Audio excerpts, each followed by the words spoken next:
Good morning. I'm Kenneth Armstrong, Associational Mission Strategist for the Calhoun Baptist Association, and just appreciate this opportunity to come before y'all today and kind of give you my thoughts on the coronavirus situation and some ideas and some recommendations for moving forward, as well as some biblical basis to kind of base all of our thoughts and assumptions and even our fears about what's going on in our world today.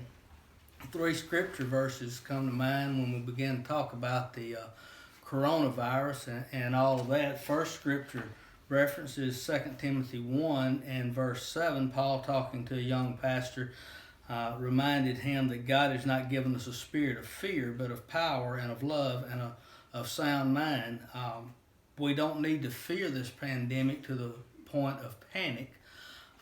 Although it caught us by surprise. I mean, we were all going about our daily lives, and then one day our lives were disrupted, and it caught us by surprise, but it didn't catch the Lord by surprise. Just as he knew the storm that was going into the disciples' lives, that he sent them out into the midst of, he knew about this coronavirus storm long before it got here. And his providence and his power will sustain us through that. And so the first thing I'd like to say about that is simply don't panic. Trust in the Lord. The best course of action in this entire episode here is to trust in the Lord. At the same time, he has given us a spirit of power and of love and of sane mind. That power comes from him, of course, and the spirit of love tells us that even in the midst of this most difficult time, that we can reach out to our neighbors, not just those who belong to us as members of our churches, but to the strangers in our midst as well. We have many people in our community and in our county who are far from God, and this is a perfect opportunity to just meet them at their need, at the practical need. You know, there's hurting people and there's needy people all over our county.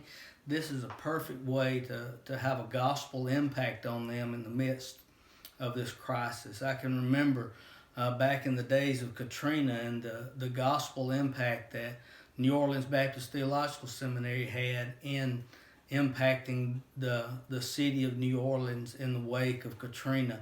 And we can do the same thing here in Calhoun County if we would just take the means and the opportunity to do so. And God's also given us a spirit of a sound mind. He's given us good common sense and wisdom, and even governmental authorities to help us in our time of need. The second passage that I thought of as I began to contemplate this coronavirus situation is Romans 13, verses 1 and 2. Let every soul be subject to the governing authorities, for there is no authority except from God, and the authorities that exist are appointed by him. And, you know, regardless of your political persuasion, now this passage clearly teaches us that God has given us government for our good. And one of the good things about government at this time is to give us guidelines and directions on how to combat such a virus as this. I listened to a news conference from the president and the task force, the coronavirus task force yesterday, and there's some good common sense measures that everybody can be taking. Limiting large groups is a great way to slow the spread of this virus. And my advice and counsel to all of our churches is to follow those guidelines. You know, we've been having a lot of conversations about whether to have church or not to have church, and you know, two words come to mind in both of those situations. One is the fear factor. We certainly don't want to be afraid of things in light of 2 Timothy chapter 1. And the other is the faith factor. We're afraid that it lessens our faith if we neglect to meet and assemble ourselves together. Well, I don't think either one of those things are true. I don't think this is a faith or a fear issue. This is a prudent safety health issue. And if our government can give us those guidelines, and if we can follow those guidelines, I just think it's common sense and wisdom will prevail in this situation. Many of our churches in the county have chosen to cancel services until further notice. Some of our churches have decided to keep having services. And I respect both of those decisions. You know, every church is unique. There's a pastor in place or a leadership team in place for those churches who are without a pastor at the present time. And then there's the flock or the congregation. And each one of those pastors and leaderships and that flock is free to do what they seems best in each unique situation. The only thing that I would counsel the churches of our association would be not to criticize one for making a decision that's different from the others.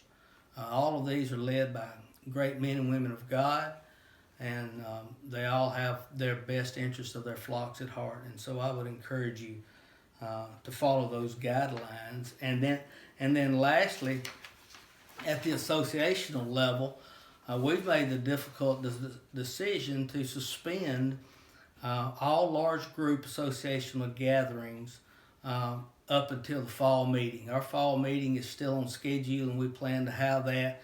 But other large group gatherings, we decided through wisdom and counsel in Proverbs chapter 11, verse 14, the Bible says that where there is no counsel, the people fall, but in the multitude of counselors, there is safety. And so we've had many strategic leadership meetings and reached out to pastors and executive committee members throughout the association.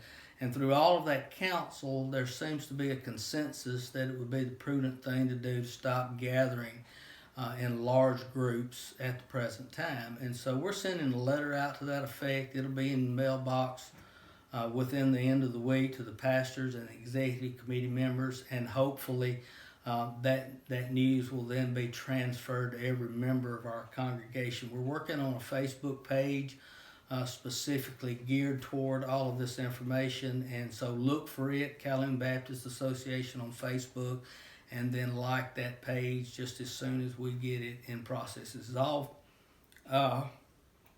very fluid, and it's moment by moment, and so we intend to use that as one of the vehicles to keep you updated as quickly as possible. Thank you so much for this opportunity.